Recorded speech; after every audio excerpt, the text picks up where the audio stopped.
ಅಲ್ಲ, ಇದು ಬೇರೆ ಕಡೆ ನೋಡಿ ಅದೇ ಹೇಳಿದ್ದು, ಈ ಸರ್ಕಾರ ಬೇರೆ ಊರಿನಲ್ಲಿ ಏನು ನಡೀತಿದೆ ಅದನ್ನು ನೋಡಿ ಮಾಡುವಂಥದ್ದನ್ನು ಮಾಡ್ತಾ ಇದ್ದಾರೆ. ಇತ್ತೀಚೆಗೆ ಡೆಲ್ಲಿಯ ಕರ್ನಾಟಕ ಭವನದಲ್ಲಿ ಯಾರೆಲ್ಲ ಉಳ್ಕೋತಾ ಇದ್ದರು, ಉಳ್ಕೊಳ್ಳುವಂಥ ಬೇರೆಯವರು ಉಳ್ಕೊಳ್ಳುವಂಥ ಜಾಗಗಳಿಗೆ 2,000 ರೂಪಾಯಿಂದ 3,000 ರೂಪಾಯಿ ದರವನ್ನು ಏರಿಸಿರೋದು ನಮಗೆ ಗೊತ್ತಿದೆ. ಎಲ್ಲ ರೀತಿಯಲ್ಲೂ ವಸೂಲಿಗೆ ಇಳಿದಿದ್ದಾರೆ. ಅದು ನನಗನ್ಸುತ್ತೆ ಅದನ್ನು ಚಾಮುಂಡೇಶ್ವರಿ ಬೆಟ್ಟವೂ ಒಂದು ಅವ್ರಿಗೆ ಜನಗಳಿಂದ ಬರ್ತಾರೆ, ಭಕ್ತಾದಿಗಳು ಬರ್ತಾರೆ. 2,000 ರೂಪಾಯಿ ಕೊಟ್ಟರೆ ಅಲ್ಲಿ ನಿಲ್ಸೋಕ್ಕಾಗತ್ತೆ? ಆಯ್ತು, 2,000 ರೂಪಾಯಿ ಅನ್ನೋದು ಇವತ್ತು ನೀವೇ ಎಲ್ರಿಗೂ 2,000 ರೂಪಾಯಿ ಆಗ್ತಾಯಿದ್ದೀರಾ. ಆ ರೀತಿಯಲ್ಲಿ ಮಹಿಳೆಯರು ಬಂದು ಒಂದು ತಿಂಗಳ ಸಂಬಳವನ್ನು ಅಲ್ಲಿ ಹಾಕ್ಕೊಂಡು ನಿಂತರೆ ಆ 2,000 ರೂಪಾಯಿ ಕ್ಯೂ ಹೆಂಗೆ ಮೇಂಟೈನ್ ಮಾಡ್ತೀರಾ ನೀವು? ಇವತ್ತು ಎಲ್ಲರ ಹತ್ರನೂ 2,000 ರೂಪಾಯಿ ನೀವೇ ಕೊಟ್ಟಿದ್ದೀರಾ. ಹೇಗೆ ಜನಗಳನ್ನ ನಿಭಾಯಿಸ್ತಾರೆ? ಇದು ಅವೈಜ್ಞಾನಿಕ ಅಂತ ಅನಿಸುತ್ತೆ.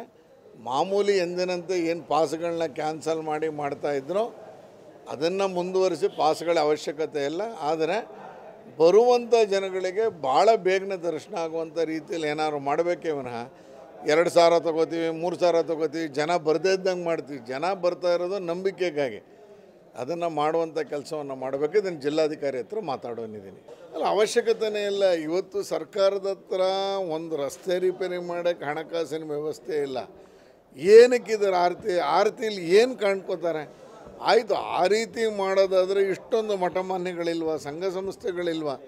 ಎಲ್ಲರನ್ನೂ ಸೇರಿಸ್ಕೊಂಡು ಮಂಡ್ಯದ ಇಷ್ಟೊಂದು ಐತಿಹ್ಯ ಇರುವಂಥ ಜಾಗದಲ್ಲಿ ಮಂಡ್ಯದಲ್ಲೇ ಹೋಗಿ ಎಲ್ಲ ಮಠಮಾನ್ಯಗಳನ್ನ ಕಡ್ದು ಈ ಥರ ಮಾಡ್ತೀನಿ ಅಂದಿದ್ರೆ ಯಾರು ಬೇಡ ಅಂತ ಇರಲಿಲ್ಲ. ಇದಕ್ಕೆ 92 ಕೋಟಿ ಅವಶ್ಯಕತೆ ಇದೆಯಾ? ಇವತ್ತು 1 ಕೋಟಿ 2 ಕೋಟಿಗೆ ಶಾಸಕರು ನಾವು ಅನುದಾನಕ್ಕೆ ಬೇಡ್ಕೋತಾ ಇದ್ದೀವಿ, ಅಂಗಲಾಚ್ಕೋತಾ ಇದ್ದೀವಿ. ಮೈಸೂರಂಥ ಕಡೆ ನಾವು UGD ಮಾಡಿ ರಸ್ತೆಗೆ ದುಡ್ಡಿಲ್ಲ, ರಸ್ತೆಗೆ ದುಡ್ಡು ಕೊಡಿ ಅಂತ ಗೋಗರಿತಾ ಇದ್ದೀವಿ.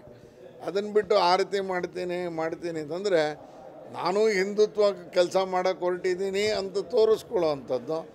ಅದರಲ್ಲೇ ಹಣಕಾಸನ್ನು ಖರ್ಚು ಮಾಡಿ ಜನರ ಏನು ಆಶೋತ್ತರಗಳಿಗೆ ಯಾವುದು ಸ್ಪಂದಿಸಬೇಕು ಅದು ಸ್ಪಂದಿಸದೆ ಮಾಡ್ತಿದ್ದಾರೆ ಅಂತ ಅನಿಸುತ್ತೆ. ಇದು ಈ ಖರ್ಚು ಖಂಡಿತ ಮಾಡಬಾರ್ದು. ಇದನ್ನು ಮಾಡೋದಕ್ಕೆ ಈಗಾಗಲೇ ರೈತರು ವಿರೋಧ ಮಾಡಿದ್ದಾರೆ. ಭಾರತೀಯ ಜನತಾ ಪಾರ್ಟಿಯು ಈ ಆರತಿಯ ವಿಷಯದಲ್ಲಿ ನಮ್ಮನ್ನು ಎಲ್ಲರನ್ನೂ ಕರೆದಿದ್ರು, ಬನ್ನಿ ನೋಡ್ಕೊಂಬರೋಣ ಅಂದು. ನೋಡ್ಕೊಂಡು ಬರೋದೇನಿದೆ? ಸ್ವಚ್ಛತೆ ಮಾಡಿದ್ರೆ ಅದೇ ಆರತಿ, ಅದೇ ಗಂಗಾ. ಆ ಒಂದು ಕಾವೇರಿಯ ತಟದಲ್ಲಿ ಸ್ವಚ್ಛತೆ ಮಾಡಿ, ಶೌಚಾಲಯ ನಿರ್ಮಾಣ ಮಾಡಿ, ಹೆಣ್ಮಕ್ಳು ಗಂಡ್ಮಕ್ಳಿಗೆ ಬಟ್ಟೆ ಧರಿಸ್ಕೊಳ್ಳೋವಂಥ ರೀತಿಯಲ್ಲಿ ವ್ಯವಸ್ಥೆ ಮಾಡಿಕೊಟ್ರೆ ಅದೇ ಆರತಿಗೆ ಸಮಾನ. ಅದಕ್ಕೇನು ಪೂಜೆನೇ ಮಾಡಬೇಕು ಅಂತಿಲ್ಲ. ಸರ್ಕಾರ ಈ ರೀತಿ ಮೂಲಭೂತ ಸೌಕರ್ಯಗಳನ್ನ ಕೊಡದೆ ವೃಥಾ ಖರ್ಚು ಮಾಡ್ತಿರೋ ಸರಿಯಲ್ಲ. ಅಲ್ಲ, ಇನ್ನು ಮೊನ್ನೆ ಇತ್ತೀಚಿನ ದಿನಗಳಲ್ಲಿ ಕಬಿನಿ ಹಿನ್ನೀರಿನ ಸುತ್ತಮುತ್ತ ಅಕ್ರಮಗಾಳಿ ಕಟ್ಟಡಗಳು ಎದ್ದೇಳ್ತಿರೋದು, ಅದಕ್ಕೆ ಪ್ಲ್ಯಾನ್ ಸ್ಯಾಂಕ್ಷನ್ನೇ ಇಲ್ಲದೆ ಅರಣ್ಯ ಭೂಮಿನ ಭಾಳ ಪ್ರಭಾವಿಗಳು ಒತ್ತುವರಿ ಮಾಡಿಕೊಂಡಿರುವಂಥ ಅಂಶಗಳು ಚರ್ಚೆ ಆಗಿದೆ.